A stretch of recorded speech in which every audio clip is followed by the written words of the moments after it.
Welcome back for our first deck introduction in the Year of the Mammoth. For this edition, we've decided to truly introduce an entirely new deck archetype. One Turn Kill, also known as ETK Mage. A fitting place to start in introducing this deck is to point out that ETK Mage isn't truly OTK, since the combo in all of its iterations involves completing the Mage class quest, Open the Waygate, which offers the Time Warp quest reward, allowing the Mage player to extend the combo into a second turn to finish off an opponent. Many players are dubbing it 2-turn kill or extended turn kill, or even simply naming it Exodia Mage, in reference to a Yu-Gi-Oh card which, if you have all the right pieces, would win the game outright. And this is exactly what Exodia ETK Mage is all about. Like many combo decks, ETK Mage looks to cycle most of the deck to find the correct sequence of cards that allow it to burst the opponent down in a single blast. There are currently two distinct flavors of ETK combo on the ladder right now. The first is truly Exodia-esque. You find and play two Sorcerer's Apprentice, copy them with Molten Reflection, and with your 4-mana spell discount on board, play Time Warp, drop Antonidas, and launch an infinite barrage of 0-mana fireballs into your opponent's face. The capacity for damage is limited only by the speed at which you're able to cycle new fireballs at your desired target. The second is a more minion-based combo deck that runs 2 copies of Arcane Giant and usually an Alexstrasza. The goal is to develop the Giants at nearly 0 mana cost on the first turn of the combo,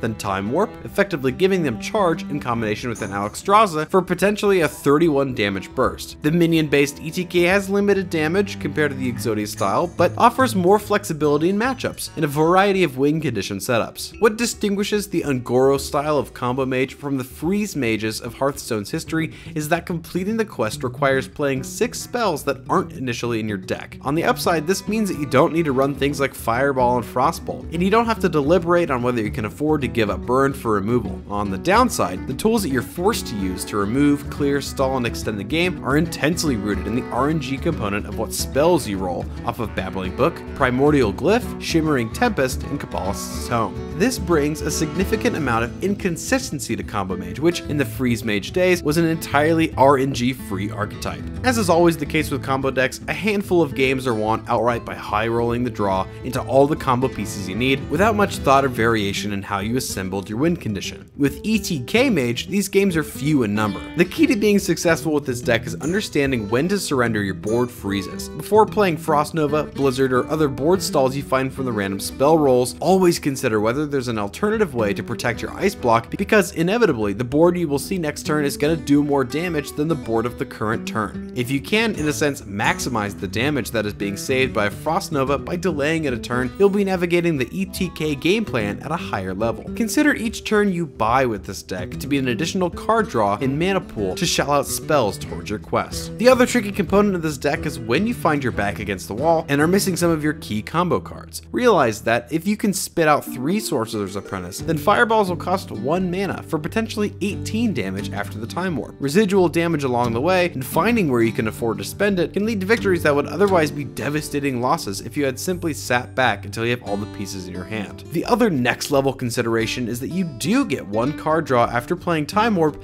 as it is technically the start of your next turn. So you might roll into the final piece of the combo you're in search of if you've managed your outs carefully. If ETK Combo Mage becomes a deck worthy of a tier 2 or tier 1 tag, the effect it will have on the ladder and tournament landscape will be questionable. Combo decks of the past, while powerful, had limitations. Against Freeze Mage, you could tank up or Feral Rage out of range of the combo. Against Worgen Warrior, you could save your taunts for the final moments of the game and deny their burst of damage altogether. Even against Anyfin Paladin, War Leaders could be removed with things like Hex, Polymorph, or Entomb, negating the strength of the combo entirely. The Exodia combo has no limitations. Twitter was flooded recently, featuring screenshots of Taunt Warriors dying from 80-some health, and mid-range decks showing a mage playing its 4th or even 5th ice block. For now, the deck is unrefined and inconsistent in a meta with proactive decks like Quest Rogue that presents its win condition in the first 5 turns. Finding consistency on the ladder with ETK Mage is challenging, but also rewarding. The start of the new season is the perfect time to enjoy the ins and outs of such an archetype, and the feeling that knowing that your opponent's life total eclipsing 40s and 50s is irrelevant as you have all the time and damage in the world is a unique one